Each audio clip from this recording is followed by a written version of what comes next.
आदिर आली आणि सगळं चित्रच पालटलं. जेव्हा मलिका आणि अर्पिता चिंगीला बोलत असतात तेव्हा आदिरा ऐकते. चिंगी रडत किचनमध्ये जात असते. आदिरा म्हणते, हिला काय झालं? आणि मॉम आणि अर्पिता ताई हिला एवढं का बोलतायत? आता तर स्वानंदीने पण बघितलेलं असतं. खरं तर मलिका आणि अर्पिता खूप सावध असतात आणि त्यामुळे त्यांच्याकडून अशी काही चूक होती की स्वानंदी पकडते. म्हणजे घडतं असं. चिंगीच्या डोळ्यात पाणी असतं आणि ती अंशुमनकडे बघत असते. तेव्हा मलिका आणि अर्पिता तिचा खूप पाणउतारा करतात आणि सगळ्यांना सर्वत वाट म्हणून चिंगीला बोलतात. त्याआधी आदिर किंवा स्वानंदीचं चिंगीकडे बिलकुल लक्ष नसतं. पण या दोघी बोलल्यामुळे त्यांचं लक्ष जातं.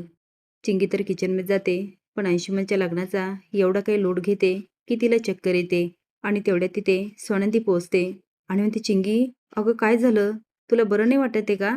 चिंगी म्हणते, नाही नाही काहीच नाही झालं. स्वानंदी म्हणते, काही नाही कसं झालं? अगं तुला चक्कर आली आहे, तू काही खाल्लं नाही का? चिंगी आता बोलायचा प्रयत्न करते, पण तिला अजूनच चक्कर येते आणि स्वानंदी तिला हॉस्पिटलमध्ये घेऊन जाते. आता पुन्हा एकदा लग्नातून स्वानंदी गायब होते आणि मलिका तिला शोधत असते, पण स्वानंदी कुठेच नाही. मलिका तर समरकडे जाते आणि म्हणते, बघितलं समर, मी तुला काय म्हणत होते की या लग्नाचा स्वानंदीला नक्कीच काहीतरी प्रॉब्लेम आहे. तिला आवडलं नाही बहुतेक. अंशुमनचं लग्न होतंय. समोर म्हणतो, काकू असं काही नाहीये, तू असं का बोलतेस? ती म्हणते, अरे बघ ना, स्वानंदी कुठेच नाहीये. खरं तर ती जाते समरला भडकवायला, पण नेमकी वेगळं घडतं.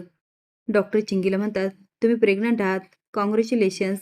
पण चिंगीच्या पायाखालची जमीनच सरकते आणि ती म्हणते, आता मी काय करू? अंशुमन सरांचं तर लग्न होतंय. आता मी गावाकडे कशी जाऊ? आईला कशी तोंड दाखवू? आता चिंगीच्या मनामध्ये एक एक प्रश्न उभा राहतो. स्वानंदी फाईल बघते आणि ती पण शॉक होते आणि म्हणते, चिंगी तर प्रेग्नंट आहे. ती आता चिंगीकडे जाते आणि म्हणते, चिंगी अगं हे काय करून ठेवलंस? अगं तुला कळतंय का तू किती मोठी चूक केली? चिंगी रडत म्हणते, वहिनी मी काय करू आता? मलाच काहीच कळेना. स्वानंदी म्हणते, आता मला सगळं खरं खरं सांग.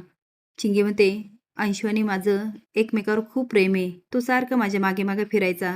मी त्याला समजावण्याचा खूप प्रयत्न केला, पण तो ऐकतच नव्हता आणि हळूहळू तो माझी काळजी घ्यायला लागला. मग मला पण आवडायला लागलं.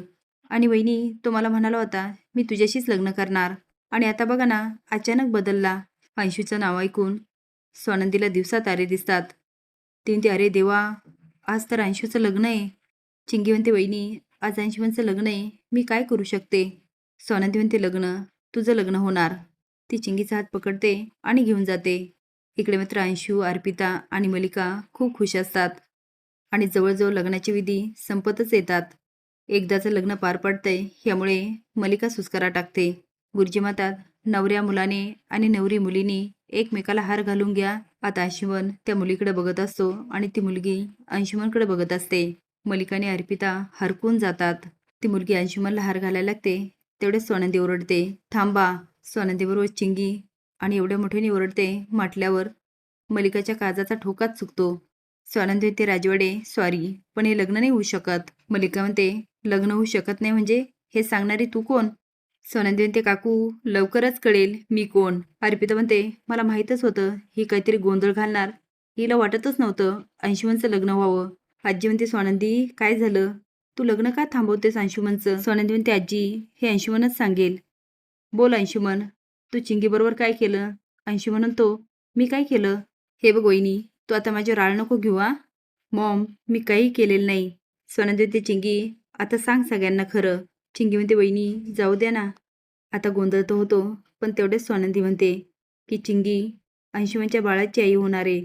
आता तर मलिका अर्पिताच्या पायाखालची जमीनच सरकते आणि अंशू तर शॉकून बघत असतो. आता पुढे काय होणार हे बघण्यासाठी लाईक आणि सबस्क्राईब करा. धन्यवाद.